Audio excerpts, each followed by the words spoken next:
Pozdravljene, spoštovane gledalke in cenjeni gledalci. V Sloveniji smo v 30 letih izgubili 100 podružničnih šol. V šolskem letu, ki je pred nami, bo na ravni države delovalo 315 takih šol in med najuspešnejše podružnične šole, ki se celo širijo in razvijajo, sodi podružnična šola v Ledinah nad Idrijo, ki jo je dolga leta vodila učiteljica Ivica Šemrov. Pozdravljeni in dobrodošli v našem studiu. Hvala, pozdravljeni tudi vi. Povejte nam, gospa Ivica, s kakšnimi občutki letos stopate čez šolski prag? To šolsko leto bo vendarle nekaj posebnega, tudi za vas osebno. Moram povedati, da sem čisto vsako leto stopala čez šolski prag z eno posebno vznemirjenostjo, z enim pričakovanjem. Letos pa je posebno leto, ker je to moje zadnje šolsko leto. Podružnične šole smo v Sloveniji dobili leta 1958 ob reformi šolstva. Takrat so prinesle kar nekaj novosti. Ja, podružnične šole so nekako naslednice niže organiziranih šol, ki so že v preteklosti obstajale v našem prostoru. Uzakonili so jih pa res leta 1958. Tukaj je šlo bolj za tiste šole, ki so delovale na manj poseljenih območjih, na podeželju praviloma, in običajno so jim tudi nižali obseg dela, nižali so jim predmetnike in tudi celo trajanje šolskega izobraževanja je bilo nižje kot v večjih krajih. Teh šol pa ni bilo pravzaprav malo. V nekdanji veliki občini Idrija, ki je sedaj razdeljena na občino Idrijo in Cerkno, je delovalo, jaz mislim, da 35 podružnic, danes delujejo, mislim, da samo še 3. Ja, gospod Kašca je nekoč raziskoval te podružnične šole in mi je povedal, da v resnici 35 številka je fascinantna. Danes pa, Ledine, Godovič, Šebrelje na tem območju. In to je vse. In to je vse, na žalost. Ledine so nekaj posebnega. Letos boste imeli, mislim, da 32 otrok. Koliko učiteljev bo skrbelo za otroke? 7 učiteljev, vendar ne v različnih deležih. Tukaj moramo vedeti, da celotno službo, celotno zaposlitev nima vseh 7 ljudi. Vsak v svojem deležu, ker se dopolnjuje to delovno mesto z delom na matični šoli, tudi včasih za učitelje tudi na kakšni drugi šoli. Za naše, zdaj mislim, da bo letos vse matična in podružnična. V razredih pa je to od 1. do 4. do 5. Do 5. Imamo 3 oddelke, torej kombinacija 1., 2., potem kombinacija 3., 4. in 5. razred bo čisto oddelek. Jutranje varstvo, popoldansko varstvo? Jutranje varstvo začenjamo ob 6, potem pa podaljšano bivanje, ki traja do 3:30. Kakšni so pogoji za izvajanje tega programa v Ledinah? Ja, imamo eno učilnico, ki lahko rečemo učilnico. Potem imamo pa začasno rešitev, ker prostorsko problematiko v Ledinah rešujemo že dolga leta. In ta začasna rešitev nam je prinesla eno mini učilnico. In ta začasna rešitev nam je prinesla tudi pa vendarle lepo urejeno kuhinjo s hrambo in jedilnico, vsega tega smo bili neznansko veseli. Vendar, zdaj za vse te naše 3 oddelke in podaljšano bivanje sta ti 2 učilnici čisto absolutno premalo. Zato jedilnica služi za učilnico. In ko končamo, se moramo umakniti, da otroci v večjih skupinah pojejo kosilo in tako se potem vračajo nazaj. Imamo mini zbornico, mini knjižnico, v kateri potekajo dodatne strokovne pomoči, individualna strokovna pomoč. Da v športni vzgoji ne govorim, ker jo lahko izvajamo samo tako, da spraznemo, kadar so pač slabi vremenski pogoji, da spraznemo tisto učilnico, ki še lahko rečemo učilnico, in se potem v njej zvrstimo vsi za športno vzgojo. Poslopje ima častitljivo starost, je iz leta 1883. Tako je, letos praznujemo 140-letnico delovanja naše podružnice, se pa poslopje ni prav posebej spreminjalo.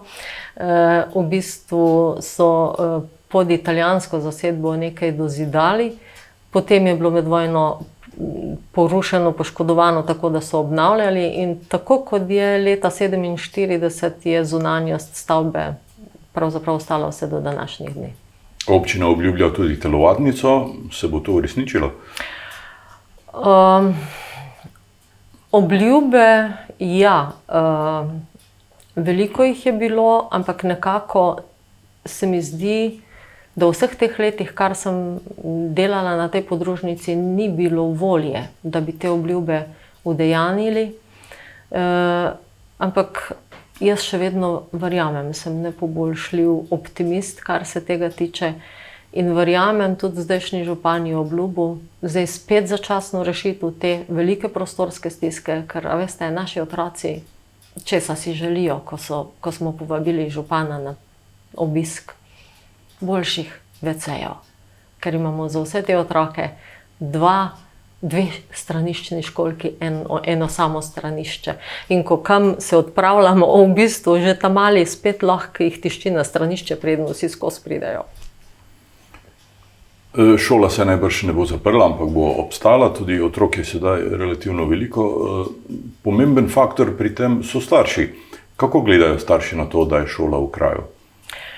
Starši so šoli vse skozi veliko, veliko podporo. Brez njih šole zagotovo več ne bi bilo, ker pogoji za delo so bili vedno skromni, ampak starši so se za šolo vedno borili, postavili, in veliko bolj jih je zanimala vsebina dela in način dela, kot pa sami prostorski pogoji, vendar zdaj smo pa na taki nizki točki, da bo treba tudi prostorske pogoje razrešiti, ker to, da se rešuje podružnico s kvalitetnim delom, več ne bo šlo. Ne?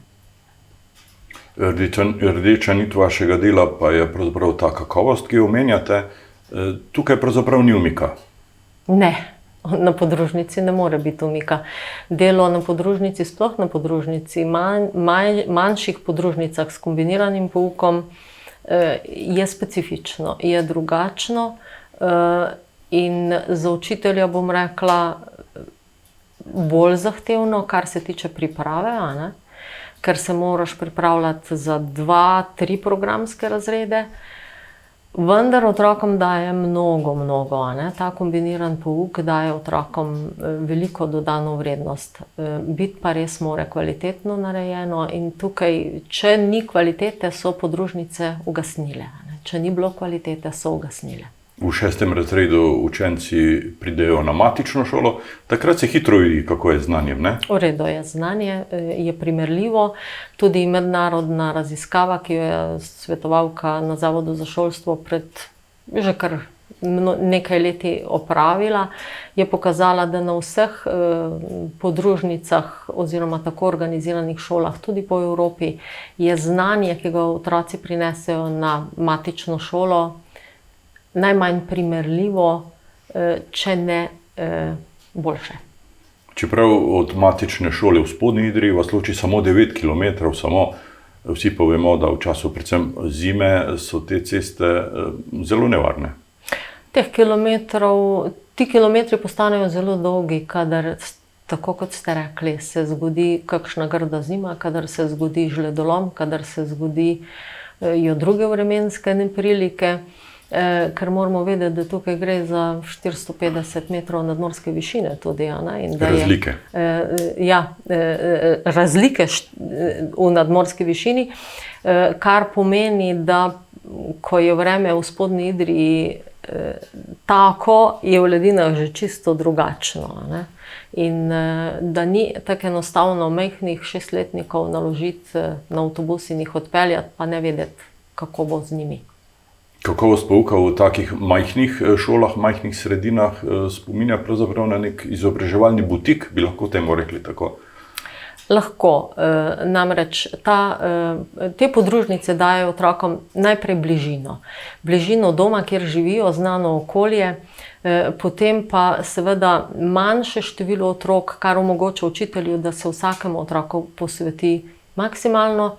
Ker živimo v isti sredini, se vsi med seboj poznamo, nismo deljeni po starosti, strogo ločeni, ampak delujemo na nekem družinskem principu, tako kot so v družini otroci različnih starosti, tudi na podružnici. Potem starejši pomagajo mlajšim, mlajši nagajajo starejšim in ta dinamika učenja poteka čisto drugače. Učenju se temu reče medgeneracijsko sodelovanje? Ja, no ne samo to, medgeneracijsko sodelovanje je tudi širše, ker s tem, ko šola na vasi živi, se tudi vključuje v življenje in delo vasi in je pogosto tudi pobudnica marsikatere prireditve. In na teh prireditvah potem seveda morajo nastopati vsi učenci, ker jih je premalo, da bi lahko selekcionirali. In seveda tudi rabimo podporo in pomoč krajanov, sokrajanov, babic, dedkov, staršev, tistih, ki so trenutno na dosegu roke. In tukaj se pa medgeneracijsko dobesedno po celi vertikali zgodi. Medgeneracijsko sodelovanje. Dragoceno je tudi sodelovanje otrok pri raziskovalnih projektih na področju kraja. Ja, glejte, šola raziskuje cel kup stvari, predvsem začnemo raziskovati okolico svojega doma in vse te stvari, ki se skozi ta raziskovanja nekako niti ne odkrivajo, se pa ohranjajo, bi se brez šole na vasi zagotovo izgubljale. Tukaj gre za pomembne, majhne dragocenosti, brez katerih je naša družba siromašnejša kot z njimi. Otroci pa najbrž preko tega, da se šolajo v domačem kraju, tudi utrjujejo pripadnost temu okolju. Absolutno. Nekako ne samo pripadnost, tukaj smo doma, tukaj smo pripravljeni za ta kraj narediti marsikaj. Pripadnost, povezanost med sebojna, v kombinaciji morajo biti samostojni, samoiniciativni, veliko morajo sami razmišljati, samo evalvirati, znati presojati rezultate svojega dela, rezultate dela svojih sošolcev, učijo se ene objektivnosti in vse to prenašajo tudi navzven in zato so taki krajani zrastejo iz teh otrok pripadni, povezani, radi nastopajo v veliki večini, pripravljeni so narediti stvari, ker nekako rastejo s tem, da nam nihče ne bo nič prinesel na krožničku, da za stvari moramo poskrbeti sami. In to je najbrž tudi najboljši recept, deviza za prihodnost te planote. Pa ne samo te, bomo rekli, kar tudi naše države. Gospod Lukšič, ko je bil minister, je na enem od naših posvetov rekel, da podružnične šole smo zadnji branik slovenstva. 2 desetletji oziroma 2 mandata pravzaprav ste bili tudi predsednica društva podružničnih šol vse Slovenije. Takrat ste naredili nekaj pomembnih korakov. Ja.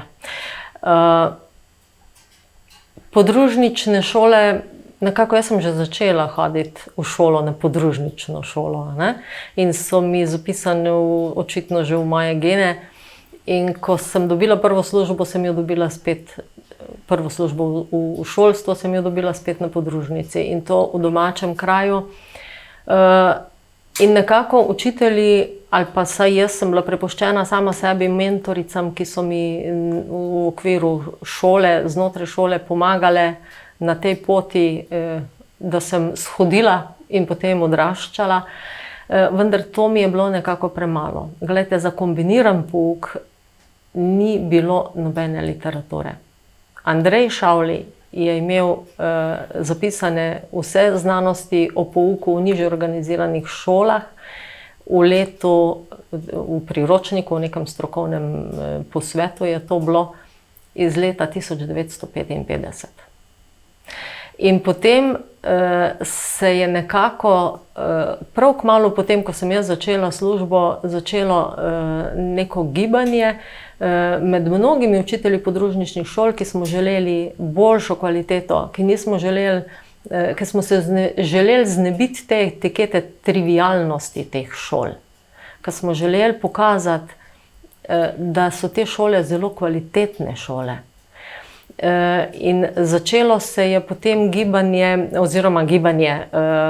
druženje v okviru pod okriljem Zavoda za šolstvo, medeni dnevi v Krašni leta 1990. In ti medeni dnevi so potem zasejali seme, da smo leta 1993 v Ledinah pripravili prvo izobraževanje za učitelje kombiniranih oddelkov ob 110. obletnici naše podružnice. Prvo tako vseslovensko izobraževanje učiteljev za kombinirani pouk. In potem so te stvari rasle naprej v študijske skupine in na Zavodu za šolstvo tudi pod vodstvom ene zelo zagnane svetovalke, dr. Fanje Nolimal, so se začeli seminari celostna kakovost dela na podružničnih šolah.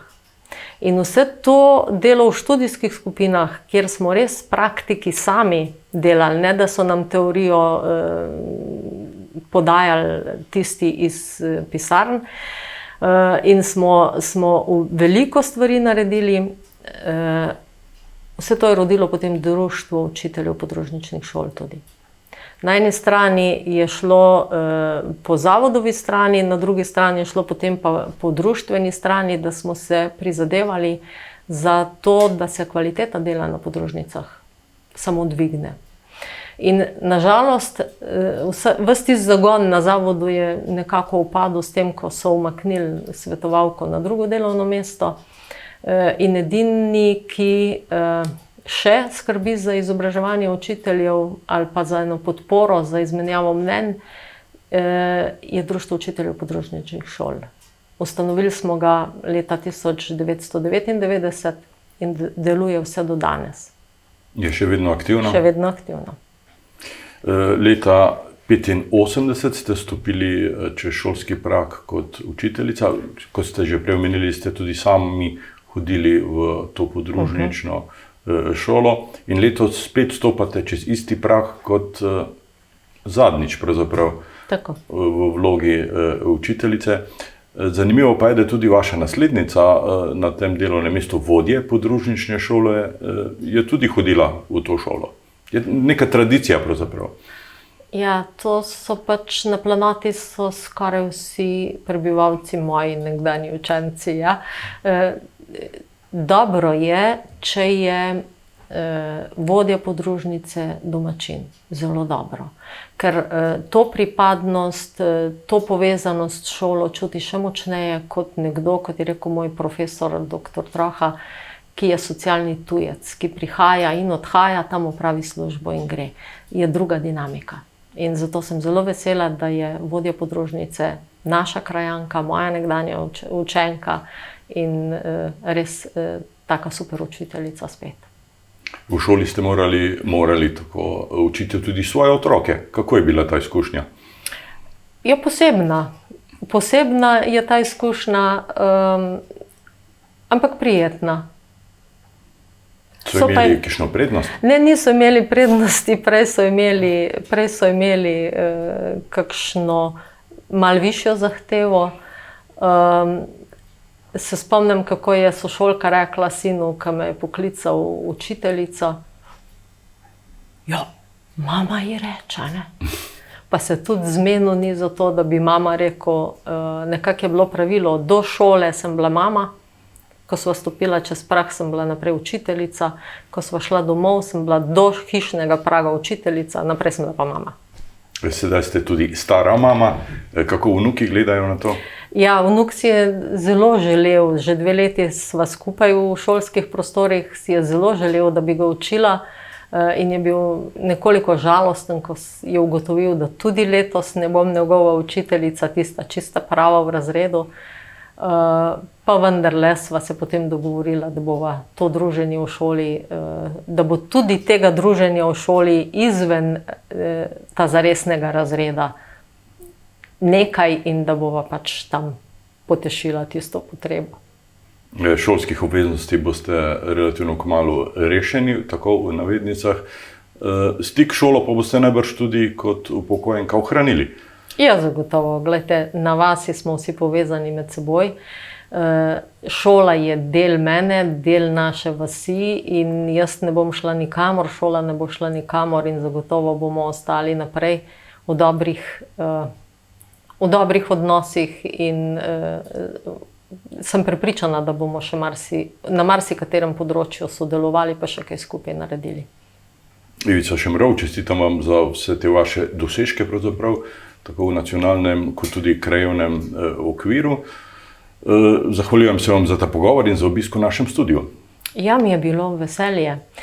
Bi pa še dodala, da v tistem času naše največje ustvarjalnosti smo prišli tudi do novega priročnika za kombiniran pouk včeraj, danes, jutri, z leta 2000 in to je tudi eden od pomembnih mejnikov za kombinirane oddelke. Vrženo je seme, ki bo vzklilo. Tako, upajmo, da bo res. Vam, spoštovani gledalke in cenjeni gledalci, pa hvala za pozornost in seveda srečno.